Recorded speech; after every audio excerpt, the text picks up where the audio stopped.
Çfarë është problemi i muslimanit që fal namaz nate?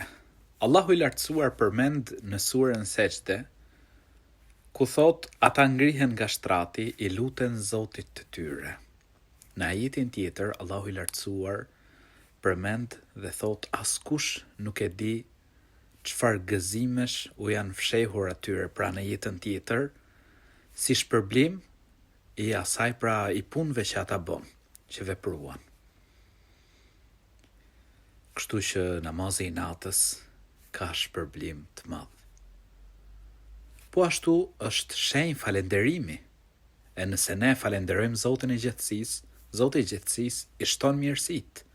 Profeti alayhis salam falej gjatë natës saqë i enjteshin këmbët. E kur Aisha, Zoti qoftë i kënaqur prej saj, e pyet pra se ty t'janë falur të shkuarat dhe të ardhmet, ai thot, a mos jem rob falënderues?